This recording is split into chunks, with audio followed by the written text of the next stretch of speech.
America ने भारत के ऊपर जो टैरिफ था 25% टैरिफ और 25% जो है एक तरह से कहिए प्यूनिटिव टैरिफ था, जो रूस से तेल खरीदने के कारण था।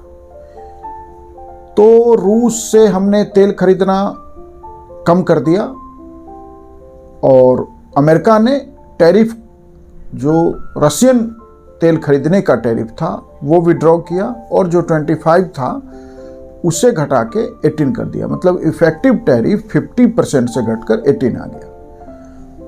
अगर ये एक न्यूज के रूप में लगता है कि भारत ने अमेरिका के साथ जो टैरिफ का व्यापार का नुकसान था उसे अमेरिका को मनाने में या अमेरिका के साथ बहुत शानदार डील किया है।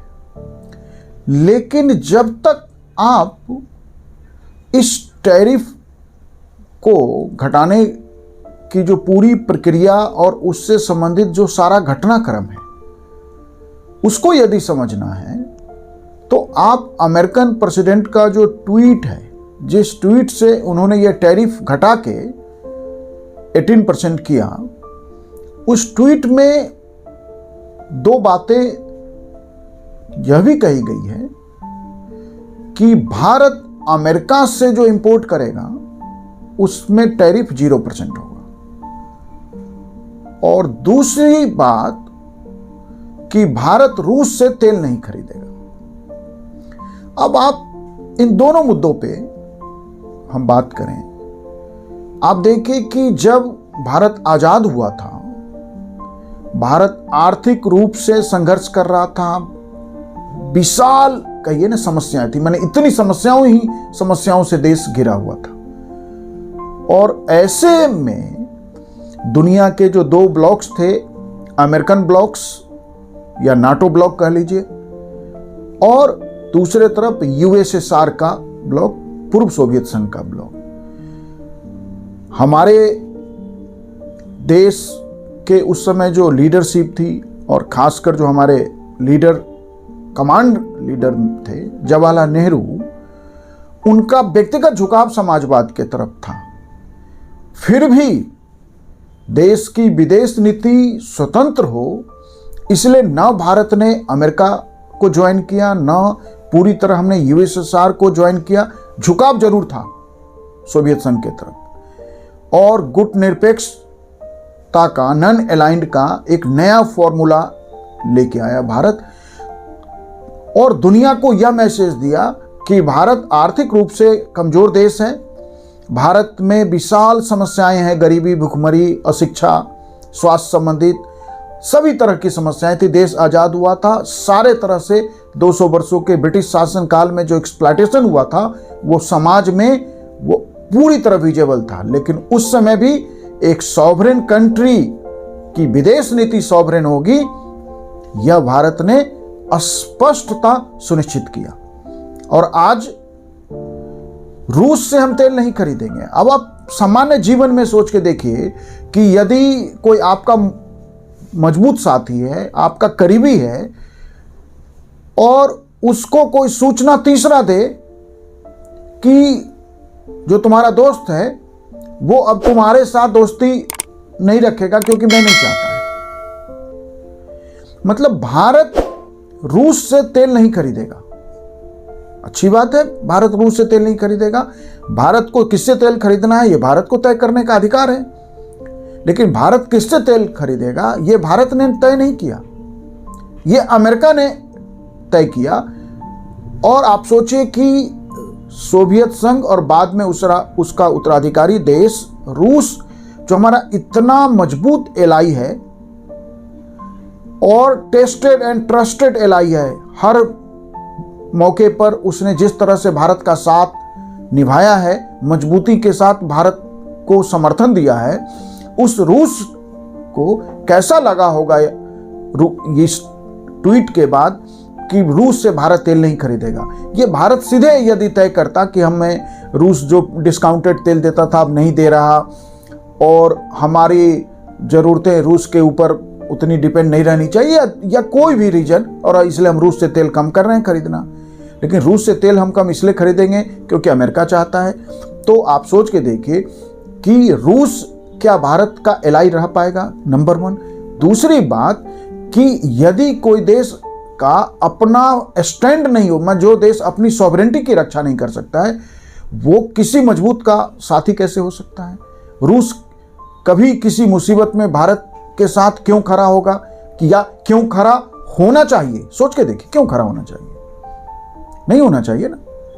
कि जब आपका भरोसेमंद दोस्त किसी तीसरे के इन्फ्लुएंस में, चाहे वो बहुत मजबूत दादा है, वो वर्ल्ड पावर है, वो कैपिटलिज्म का फ्लैग बियरर है, जिस भी तरह से आप कह लीजिए दुनिया का सबसे बड़ा डिफेंस पावर है, स्ट्रेटेजिक पावर है, सारी बातें अमेरिका के साथ, लेकिन अमेरिका हमारी विदेश नीति कैसे तय करेगा? और इसने भारत का क्या इमेज दुनिया में बनाया होगा कि अमेरिकन दबाव में भारत ने रूस से तेल खरीदना बंद कर दिया? क्या ये किसी सॉवरेन कंट्री के का स्टैंड फॉरेन पॉलिसी इस तरह का होता है? इसलिए, और दूसरा कि भारत अमेरिका से जो इंपोर्ट होगा भारत में, उस पर 0% टैरिफ लगाएगा। तो जिस कारण से अमेरिका के साथ या हमारा देश का लीडरशिप कई बार ये कहते रहे कि हम कुछ भी हो जाए लेकिन हम भारत के किसानों को दांव पे नहीं लगाएंगे, हम भारत की डेयरी इंडस्ट्री को दांव पे नहीं लगाएंगे। और लगातार यह बात पब्लिक डोमेन में चर्चा रहा कि हमारा लीडरशिप फार्मर्स और डेयरी इंडस्ट्री में काम करने वाले लोगों के जीवन को खतरे में नहीं डाल सकता, इसलिए हम यह दबाव अमेरिका का नहीं मानेंगे।